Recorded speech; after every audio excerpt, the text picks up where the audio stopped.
Welcome back to Frugal Hannah. I'm Hannah, here today concluding a three-part series that we've been covering on financial health and wellness. Today's video covers the advanced steps that you can take to improve your relationship to money. Your relationship.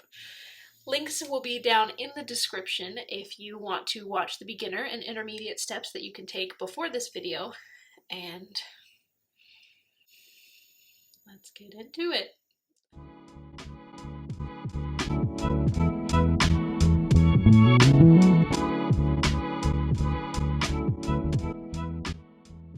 Being an adult and paying bills is just not easy sometimes. It's overwhelming. It's never ending. It's all consuming. But there are advanced big power moves you can take to make yourself more comfortable with your money.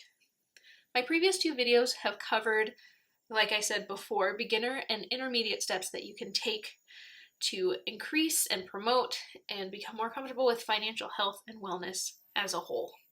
Because of the simplicity of those other videos, this can kind of take a checklist format, but that's not my intention. My intention is just to get the ball rolling, to get you to think creatively about ways that money can become more accessible to you. So with that, let's go right into step number one, and that is find a way to reduce your housing costs. Once you're into a lease or in a mortgage agreement, you're kind of locked in to a set monthly payment. If you find that you are really struggling to make ends meet where you live, consider living somewhere cheaper. I know, not everybody can do it. I understand that. That's why this isn't a checklist. But if your rent was $100 less every month, what would you do with $100 that was just in your pocket because you lived somewhere cheaper? Consider living somewhere that sticks to the lower end of what you can afford. Just because you can afford the fanciest, nicest apartment in town doesn't mean you should live there. Even if your paycheck has been consistent for as long as you've been working, something could happen, a paycheck might not come through, and if you're scrounging to meet that rent payment every month, consider living somewhere that costs less. Consider not having the luxury garbage service where you can leave your garbage bag outside of your door. Sometimes, to save $1, you have to make sacrifices. Look into your surrounding areas, see if there's somewhere that you can live that will reduce that monthly housing payment. The second step that you can take to improve your financial health and wellness from an advanced standpoint is finding a way to reduce your car payment. I personally saved up and bought myself a car in cash. Not a new car. My car is from like 2005 and I've had to replace the engine and there's been work done on it. It's not fancy and new. I don't have to pay for it monthly. It's in my name. It's my asset. I own it outright. It cost me about $3,500. Find ways to cut back on that monthly expense of your car. You might still have to pay for gas. You might still have to pay for repairs and maintenance. But consider not having to pay every month for the right to have your car. The third advanced step that you can take to improve your financial health and wellness deals with credit cards. People don't like credit cards, or they do like them. It's very divisive. But for a brief touch into the topic, the third thing that you can do to improve your financial health and wellness is credit card sign-up bonuses. The reason that this is advanced and not the same as the sign-up bonuses with bank accounts that we talked about in the last video, link below, please check it out. This information is important, but the reason the credit card account sign-up bonus is more advanced is because there's a lot more riding on opening a credit card. I consider myself pretty decent with money, pretty comfortable with money. I am very susceptible to the allure of $2,000 at my disposal because the credit card company thinks that I can be trusted with $2,000 that I have to pay back. But it's really easy to forget the second half and just think about how easy it would be to just swipe that card and get some things, because things are nice. Tangent over. Credit cards will offer incentives for you to sign up for that card. Please always read the fine print. I personally, where I'm at financially now, will not sign up for a credit card, even if the incentive is really nice, if that credit card has an annual fee. Currently, I'm on a strict no annual fee credit card thing. I don't want to use a credit card that's going to charge me to borrow money. I look for cards with 0% APR, a 0% interest rate over a certain amount of time. I look for credit cards that have a low threshold that you have to spend to get that incentive, because often it's spend $500 in 3 months and you'll get $150 cash back or as a statement credit. Definitely be wary when looking into the first steps of credit card churning. And again, we'll talk about that in the future in another video. You can leverage a credit card in this way. If you use your credit card to pay your groceries and your utilities, if your utilities will allow you to pay for them with credit, and then pay that all off at the end of the month, you can get your cash back if it's a cashback card.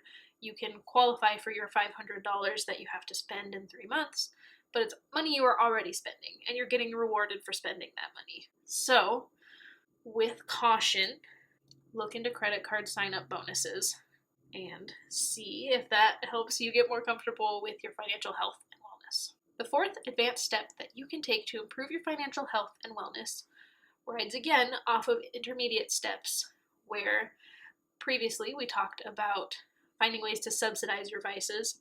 In a more advanced sense, I personally recommend, if you're already making minimum wage, look into getting a job in the service that your vice comes from. Coffee was just my addiction. I could not get enough of it. I was drinking it all the time with no regard to how much caffeine I was coursing through my body. But it was a status thing. There was the appeal, the allure there. It felt so luxurious to get my iced coffee every day. And anyone who said, save money by not buying iced coffee, I just scoffed, because I'm a person. I earned that money. I deserve to spend it how I please. But because I work at a coffee shop, I can get free or employee discount coffee, still enjoy my coffee, and feel no remorse for enjoying my coffee, and remorse that would then lead to guilt spending in the future.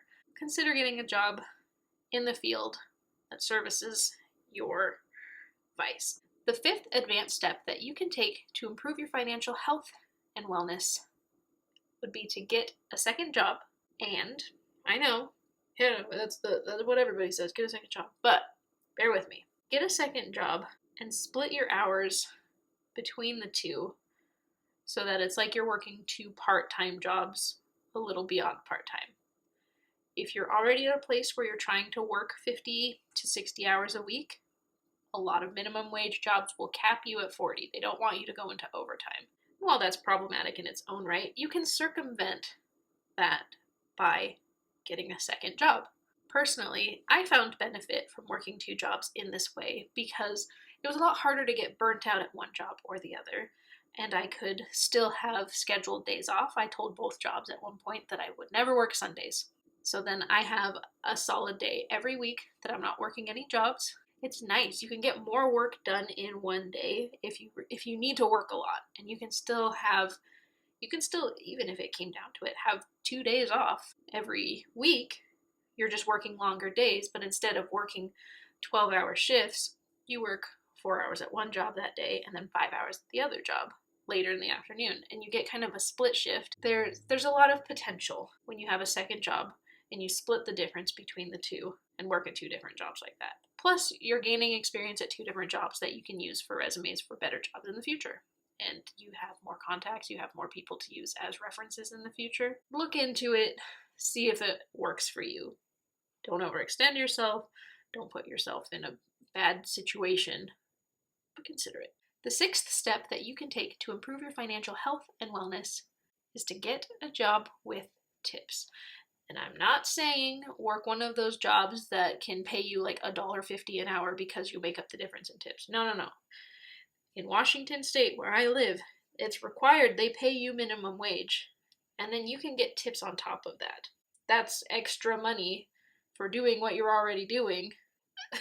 Why would you not do that? Why would you not go for it? But Hannah, somebody has to work at McDonald's where we can't get tips. Yeah, I know, okay.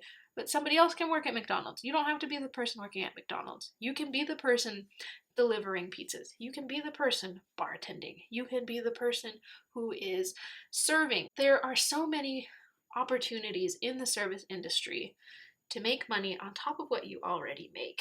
Get a job with tips. My seventh advanced step to financial health and wellness is to get more sleep. Go to sleep. Get a good sleep schedule in place. I know that I said work 2 jobs, but work 2 jobs where you're only working between the hours of 7 a.m. and 6 p.m. Like, you are an adult with complete control over your schedule, especially if you are working minimum wage. If they fire you, you can work somewhere else. Yes, it's harder to get hired when you have been fired in the past, but you are in control of your life. Respect yourself and get more sleep. Get your body into a rhythm. Get used to going to bed at the same time every night. And if you sleep more, you will feel better. If you feel better, you will be happier. Yes, that's not a guarantee. There are medical conditions that people have where they can't sleep. People are insomniacs. Yes. Do what you can.